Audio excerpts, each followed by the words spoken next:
నమస్కారం ఫ్రెండ్స్, ఈరోజు మనం 8వ తరగతిలోని 22వ పాఠం సోషల్ స్టడీస్ విభాగంలో సినిమా ముద్రణ మాధ్యమాలు ఈ యొక్క లెసన్ని టెక్స్ట్ బుక్ నుండే నేర్చుకుందాం. టెక్స్ట్ బుక్లో ఉన్న ప్రతి లైన్ కూడా ఏ ఒక్క బిట్టు కూడా మిస్ కాకుండా మీకు ఎక్స్ప్లెయిన్ చేయడం జరుగుతుంది. వీడియోలు నచ్చితే లైక్ చేసి షేర్ చేసి సబ్స్క్రైబ్ చేసుకోండి. ఫ్రెండ్స్, మీరు చూస్తున్నారు kings DS YouTube channel. Cinema కంటే ముందు ఉన్న వినోదాలు ఏంటి అని మనం చూస్తే ముఖ్యంగా జానపదాలకు సంబంధించి జానపదాలు, సంగీతము, నాటకాలు. ఈ జానపదాలలో కూడా జానపద కళలని, జానపద నృత్యాలని పేర్కోవడం జరుగుతుంది. జానపద కళలు, జానపద నృత్యాలు. ఈ జానపద నృత్యాలు సాంప్రదాయ నృత్యాలుగా కూడా ఉంటూ ఉండేవి. తర్వాత నాటకాల గురించి చూస్తే పూర్వకాలంలో ప్రధానమైన వినోద మార్గాలు ఏంటి అంటే నాటకాలు. పూర్వకాలంలో ప్రధానమైన వినోద మార్గాలు నాటకాలు. ఈ నాటకాలు ముఖ్యంగా ఎన్ని రకాలు అంటే 2 రకాలు. అవి పద్య నాటకాలు, రెండోది గద్య నాటకాలు. ఈ పద్య నాటకాలు సుదీర్ఘ రాగాలకు ఖ్యాతిగాంచాయి. పద్య నాటకాలు అనేవి సుదీర్ఘమైన రాగాలకు ఖ్యాతిగాంచాయి. ఉదాహరణ ఏంటి ఈ నాటకాలకు అంటే సత్యహరిశ్చంద్ర, భువన విజయము, కన్యాశుల్కము, బొబ్బిలి యుద్ధము, వర విక్రయము. మరొకసారి సత్యహరిశ్చంద్ర, భువన విజయము, కన్యాశుల్కము, బొబ్బిలి యుద్ధము, వర విక్రయము. ఇవి నాటకాలకు ఉదాహరణగా పేర్కోవడం జరుగుతుంది. ప్రతిసారి కూడా ఈ నాటకాలు ప్రదర్శించేటప్పుడు వాద్యాలతో సజీవంగా ప్రదర్శిస్తూ ఉండేవారు. అంటే ఒకవైపున నాటకాలు వేస్తూ ఉన్నప్పుడు వాద్యాలను పక్కన పెట్టుకుని ఆ నాటకాలకు అనుగుణంగా వాయిస్తూ ఉండేవారు. ఇలా సినిమాలో ప్రసిద్ధి పొంది కూడా నాటకాల గురించి పాటుపడుతున్న వారు ఎవరు అంటే గొల్లపూడి మారుతీరావు, నసీరుద్దీన్ షా, వీరితో పాటు ఇతరులు కూడా ఉన్నారు. సినిమాలలో కూడా పేరు సంపాదించుకుని నాటకాల గురించే పాటుపడుతూ పనిచేస్తున్న కళాకారులు ఎవరు అంటే గొల్లపూడి మారుతీరావు, నసీరుద్దీన్ షా. కాలక్రమంలో ప్రధానంగా సినిమాలు నిలవడం జరిగింది. ఈ సినిమాలలో పర్టికులర్గా పాటలకు ప్రత్యేక ప్రజాదరణ ఉంటూ ఉంది. ఈ పాటలను రేడియోలు ప్రసారం చేస్తూ ఉండేవి. ప్రస్తుతం టీవీలు కూడా ఈ పాటలను ప్రసారం చేస్తున్నాయి. ఈ సినిమాల గురించి మనం చూసినట్లయితే ఈ సినిమా పుట్టుక చూస్తే ల్యూమియర్ సోదరుల బహిరంగ ప్రదర్శనతో సినిమా ప్రారంభమైనది అని చెప్పవచ్చు. ల్యూమియర్ సోదరుల బహిరంగ ప్రదర్శనతో సినిమా అనేది ప్రారంభమైనది. ఎప్పుడు ప్రారంభమైందంటే 1896 జూలై 7న ప్రారంభమైనది. ల్యూమియర్ సోదరుల ప్రదర్శన ఎప్పుడు చేశారంటే 1896 జూలై 7న ప్రదర్శన చేయడం జరిగింది. ఈ ప్రదర్శనతో సినిమా యొక్క పుట్టుక అనేది ప్రారంభం అయినది అని మనం చెప్పవచ్చు. ఎక్కడ ప్రారంభమైంది ఈ ప్రదర్శన అంటే ముంబైలోని వాట్సన్ హోటల్లో ప్రారంభం అయినది. తరువాత విలియం ఫ్రీస్ గ్రీన్ ఈయన ఇంగ్లాండ్కి చెందినవాడు. సెల్యులాయిడ్ ఫిల్మ్ని రూపొందించాడు. విలియం ఫ్రీస్ గ్రీన్ అనే ఆయన ఇంగ్లాండ్కు చెందినవాడు. సెల్యులాయిడ్ ఫిల్మ్లను రూపొందించడం జరిగింది 1887లో. సెల్యులాయిడ్ ఫిల్మ్లను ఎప్పుడు రూపొందించాడు అంటే 1887లో రూపొందించడం జరిగింది. ఈ సెల్యులాయిడ్ ఫిల్ము సెకనుకు 10 ఫోటోలు తీసే సామర్థ్యం ఉంది. వీటికి ఈ సెల్యులాయిడ్ ఫిలానికి సెకనుకు 10 ఫోటోలు తీసే సామర్థ్యం ఉంటూ ఉండేది. తర్వాత వుడ్విల్ లాథమ్ అనే ఆయన వేటిని కనుక్కున్నాడు అంటే పొడవైన ఫిలిం రీళ్లను, సినిమా ప్రొజెక్టర్ను కనుక్కున్నాడు. వుడ్విల్ లాథమ్ అనే ఆయన పొడవైన ఫిలిం రీళ్లు, సినిమా ప్రొజెక్టర్లు కొనుక్కోవడం జరిగింది. ఈ సినిమా ప్రొజెక్టర్ 1895లో ఫిలిం రీళ్లను అంతరాయం లేకుండా సినిమా ప్రొజెక్టర్ అనేది 1895లో ఫిలిం రీళ్లు అంతరాయం లేకుండా ప్రదర్శించడం జరుగుతూ వచ్చింది. తర్వాత ఈ సినిమా గురించి మొదట్లో చూసినట్లయితే బెర్నార్డ్ షా, షేక్స్పియర్ నాటకాలు ఉంటూ ఉండేవి. ఈ బెర్నార్డ్ షా, షేక్స్పియర్ నాటకాలను కెమెరాతో చిత్రించి తెరపై ప్రదర్శించేవారు. బెర్నార్డ్ షా, షేక్స్పియర్ యొక్క నాటకాలను కెమెరాతో చిత్రించి తెరపై ప్రదర్శన చేస్తూ ఉండేవారు. తెలుగులో సినిమాలుగా తీసిన నాటకాలు ఏంటి అని మనం చూస్తే వర విక్రయము, సత్యహరిశ్చంద్ర, కన్యాశుల్కము. ఈ నాటకాలు తెలుగులో సినిమాలుగా తీయబడ్డాయి. ఏంటి అంటే వర విక్రయము, సత్యహరిచంద్ర, కన్యాశుల్కము తెలుగులో సినిమాలుగా తీయబడ్డాయి. సినిమాలకు శబ్దం అంటూ లేదు. ప్రదర్శనతో పాటు సంగీత వాయిద్యాలు పక్కన వాయిస్తూ ఉండేవారు. ఆ ప్రదర్శనకు అనుకూలంగా సంగీత వాయిద్యాలను పక్కన పెట్టుకుని ఆ సందర్భానుసారంగా సంగీతాలను వాయిస్తూ ఉండేవారు. లేదా సినిమా ప్రదర్శించే వ్యక్తి వ్యాఖ్యానాన్ని చెబుతూ ఉండేవాడు. ఇలా మొదట్లో సినిమాలంటూ ఉండేవి. ఈ తరువాతి కాలంలో టాకీలు అంటే మాటలతో కూడిన సినిమాలు వచ్చాయి. టాకీలు అంటే మాటలతో కూడిన సినిమాలు రావడం జరిగింది. తెలుగులో మొదటి మూకీ చిత్రం భీష్మ ప్రతిజ్ఞ. తెలుగులో మొట్టమొదటి మూకీ చిత్రం పేరేంటి అంటే భీష్మ ప్రతిజ్ఞ. మొదటి టాకీ చిత్రం భక్త ప్రహ్లాద. మొదటి టాకీ చిత్రం ఏంటి అంటే భక్త ప్రహ్లాద. ఇది 1931లో విడుదలయ్యింది. భక్త ప్రహ్లాద అనే చిత్రం 1931లో విడుదలయ్యింది. దీని నిర్మాత హెచ్ఎం రెడ్డి. తర్వాత రఘుపతి వెంకయ్య.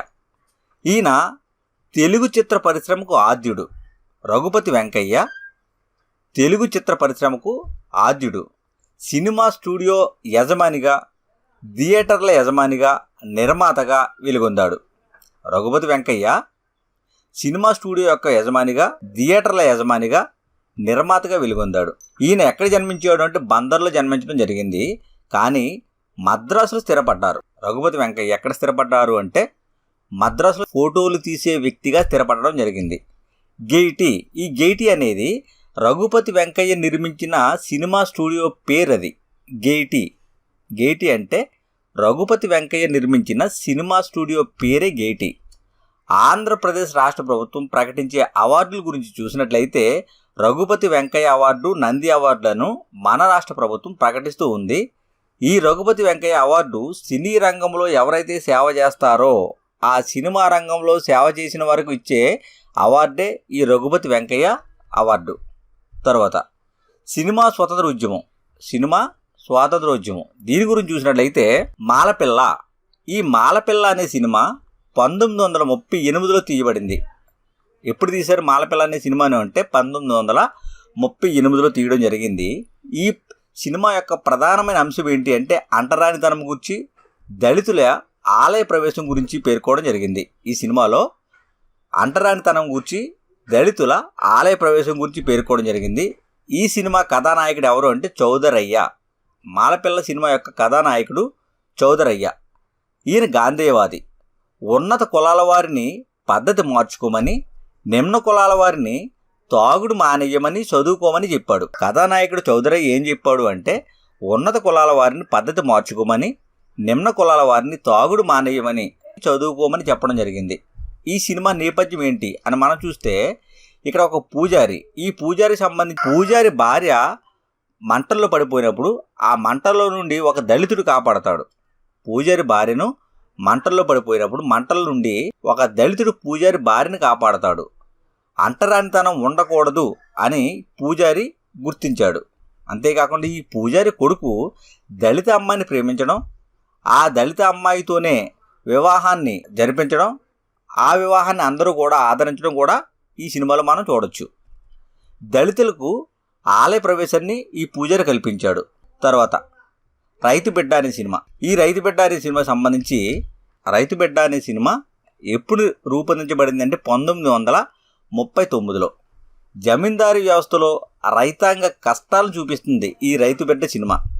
జమీందారీ వ్యవస్థలో ఉన్న రైతాంగం యొక్క కష్టాలను చూపిస్తుంది. ఈ సినిమా నేపథ్యం ఏంటి అంటే జమీందారి దగ్గర ఒక రైతు అప్పు తీసుకుంటాడు. అప్పు తీసుకుని కూడా ఎన్నికలలో ఆ జమీందారీ పార్టీకి కాకుండా రైతు పార్టీకి ఓటు వేస్తాడు. ఇలా రైతు పార్టీకి ఆ రైతు ఓటు వేశాడని చెప్పే జమీందారు రైతును వేధించి కష్టాల పాలు చేస్తాడు. తర్వాత ఈ జమీందారు ఎలా పరివర్తన పొందాడు అంటే తన కొడుకును, అంటే జమీందారు యొక్క కొడుకును తన సొంత తమ్ముడే అపహరించినప్పుడు జమీందారి పరివర్తన పొంది ఆస్తికి మనం ధర్మకర్తలం అన్న గాంధీ ఆలోచనకు అనుగుణంగా తన భూములను రైతులకు ఇవ్వడం జరుగుతుంది. ఈ ధనవంతుడు ఆస్తికి మనం ధర్మకర్తలం అన్న గాంధీ ఆలోచనకు అనుగుణంగా భూములను రైతులకు ఇస్తారంటే దున్నేవానికి భూమిని ఇవ్వడం జరుగుతుంది.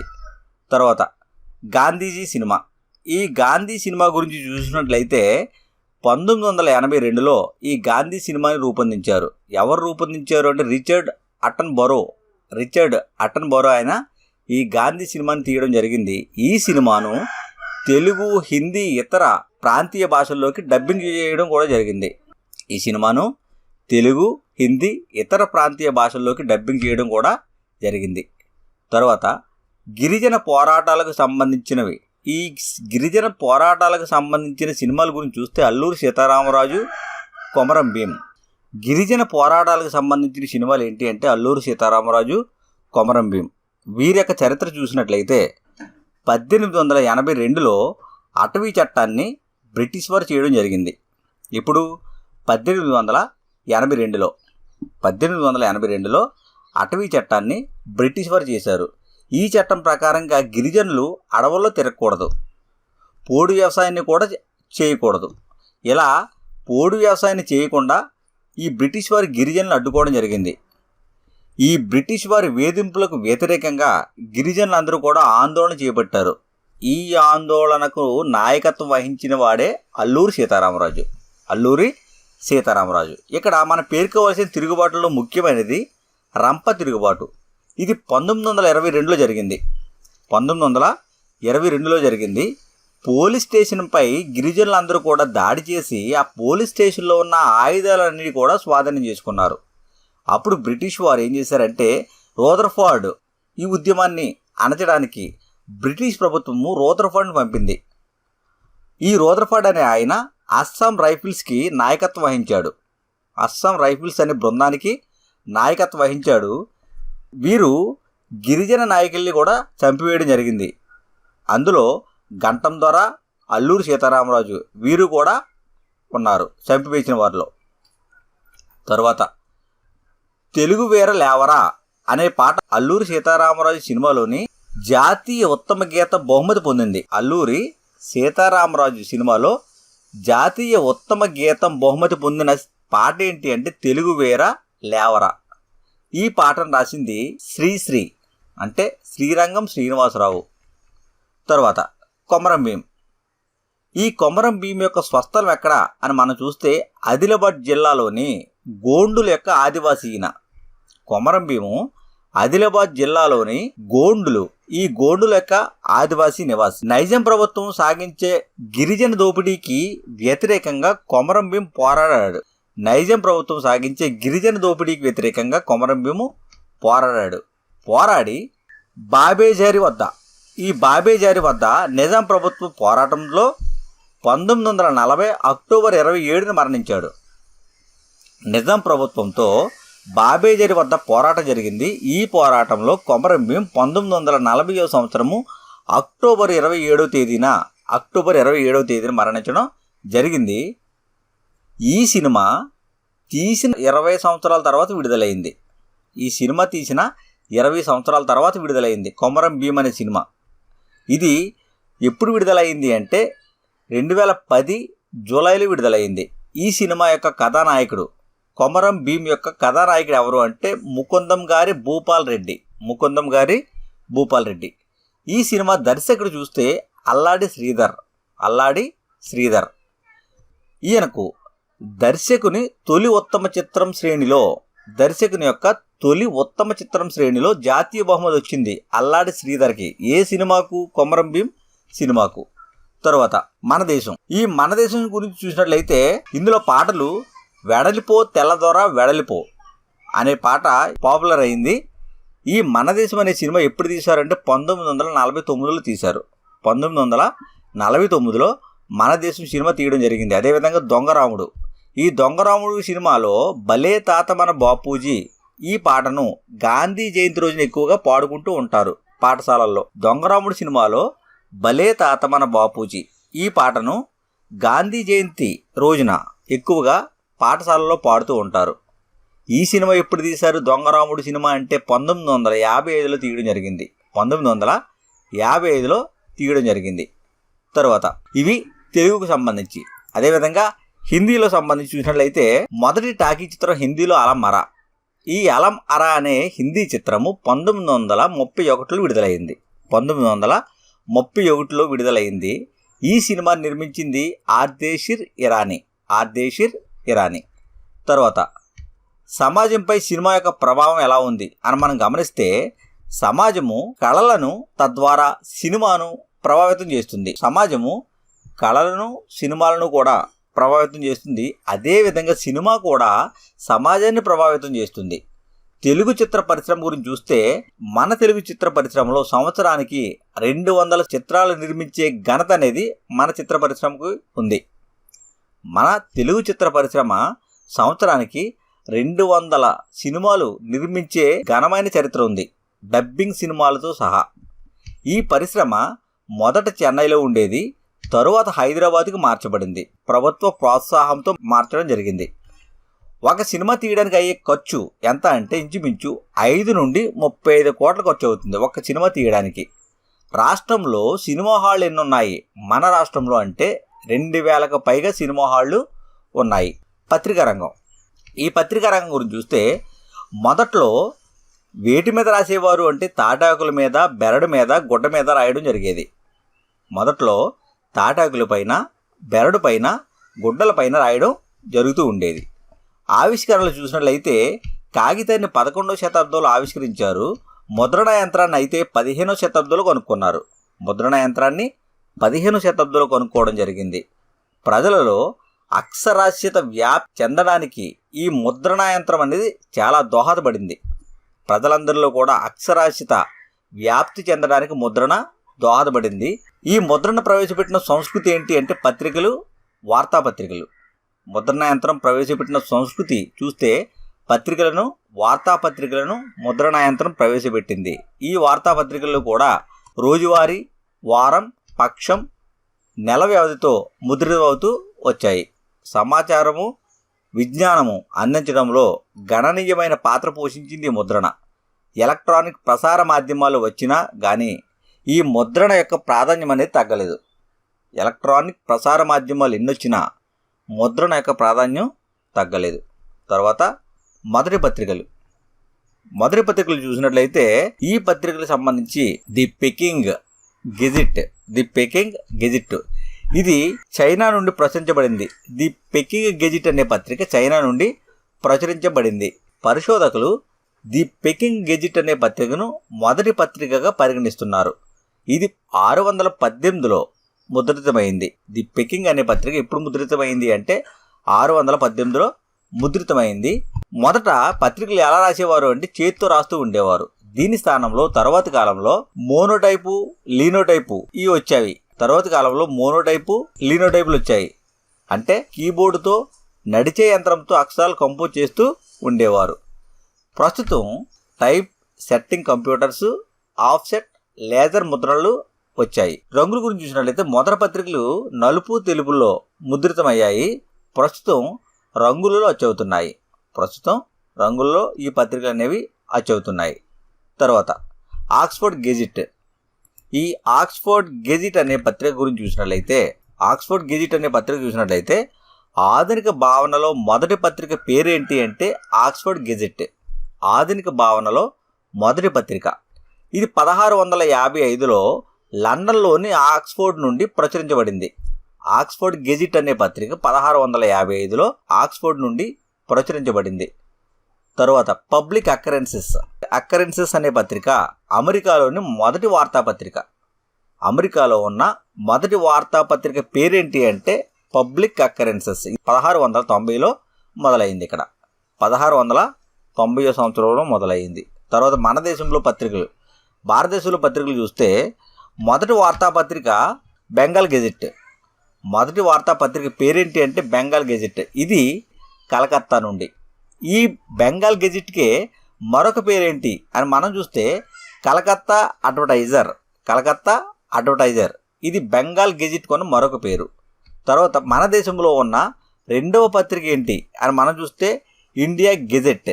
రెండవ పత్రిక ఇండియా గెజిట్. అదేవిధంగా మూడవ పత్రిక కలకత్తా గెజిట్. నాలుగవ పత్రిక బెంగాల్ జర్నల్. ఈ బెంగాల్ జర్నల్ అనే పత్రిక కూడా కలకత్తా నుండే ముద్రించబడుతుంది. తర్వాత తెలుగులో పత్రికల గురించి చూసినట్లయితే మొదటి దినపత్రిక పేరేంటి తెలుగులో అంటే కృష్ణాపత్రిక. ఈ కృష్ణాపత్రిక సంపాదకుడు ఎవరు అంటే ముట్నూరి కృష్ణారావు. కృష్ణాపత్రిక యొక్క సంపాదకుడు ముట్నూరి కృష్ణారావు. ఇవి తెలుగు పత్రికలు. తర్వాత ఏ అంశాలు సేకరిస్తున్నాయి ఈ పత్రికలు అని మనం చూస్తే ముఖ్యంగా వివిధ స్థాయిల్లో జరిగిన ఘటనలు, రాజకీయ వార్తలు, వ్యాపారము, క్రీడలు, సినిమాలు, ఈ అన్ని అంశాలను కూడా ఈ పత్రికలు సేకరించి మనకి తెలియజేస్తున్నాయి. తరువాత జాతీయ ఉద్యమంలో పత్రికల పాత్ర. జాతీయ ఉద్యమంలో పత్రికల పాత్ర. హిందూ మతంలో సంస్కరణల గురించి ఈ పత్రికలు అనేవి తెలియజేశాయి. ముఖ్యంగా సతిని నిషేధించడంలోనూ వితంతు పునర్వివాహాల ప్రోత్సాహంలోనూ పత్రికలు ఎంతగానో తోడ్పడ్డాయి. హిందూ మతంలో సంస్కరణలు ఏం చేశాయి అంటే సతిని నిషేధించడంలోనూ వితంతు పునర్వివాహాలు ప్రోత్సహించడంలో కూడా పత్రికలు ఎంతగానో తోడ్పడ్డాయి. తర్వాత అమృత బజార్ పత్రిక. ఈ అమృత బజార్ పత్రిక 1868లో మొదలైంది. 1868లో అమృత బజార్ అనే పత్రిక మొదలైంది. దీని సంపాదకుడు ఎవరు అంటే శిశిర్ కుమార్ ఘోష్. అమృత బజార్ పత్రిక యొక్క సంపాదకుడు శిశిర్ కుమార్ ఘోష్. తర్వాత బెంగాలీ పత్రిక. ఈ బెంగాలీ పత్రిక 1833లో మొదలైంది. 1833లో మొదలైంది. ఈ బెంగాలీ పత్రిక సంపాదకుడు సురేంద్రనాథ్ బెనర్జీ. తర్వాత హిందూ పత్రిక. ది హిందూ పత్రిక 1878లో మొదలైంది. దీని సంపాదకుడు ఎవరు అని మనం చూస్తే జి సుబ్రహ్మణ్యం అయ్యర్. తర్వాత కేసరి పత్రిక. ఇది 1881లో మొదలైంది. దీని సంపాదకుడు బాలగంగాధర్ తిలక్. కేసరి అనే పత్రిక సంపాదకుడు ఎవరు అంటే బాలగంగాధర్ తిలక్. తర్వాత మహాత్మా గాంధీ పత్రికలు చూస్తే యంగ్ ఇండియా. ఈ యంగ్ ఇండియా అనే పత్రిక 1918లో ఈ పత్రికకు మహాత్మా గాంధీ బాధ్యత వహించాడు. తర్వాత నవజీవన్ అనే పత్రిక. ఈ నవజీవన్ అనే పత్రికను గాంధీజీ గుజరాత్లో స్థాపించాడు. ఎక్కడ స్థాపించాడు గాంధీజీ అంటే గుజరాత్లో స్థాపించడం జరిగింది. తర్వాత హరిజన్ అనే పత్రిక. ఈ హరిజన్ అనే పత్రిక మహాదేవ దేశాయ్ సంపాదకత్వంలో ఈ పత్రికకు గాంధీజీ వ్యాసాలు రాస్తూ ఉండేవాడు. హరిజన్ అనే పత్రికకు గాంధీజీ వ్యాసాలు రాస్తూ ఉండేవాడు. ఫ్రెండ్స్, నెక్స్ట్ వీడియోలో వేరొక లెసన్స్తో మీ ముందుంటాను. వీడియో నచ్చితే లైక్ చేసి, షేర్ చేసి, సబ్స్క్రైబ్ చేసుకోండి. Thank you.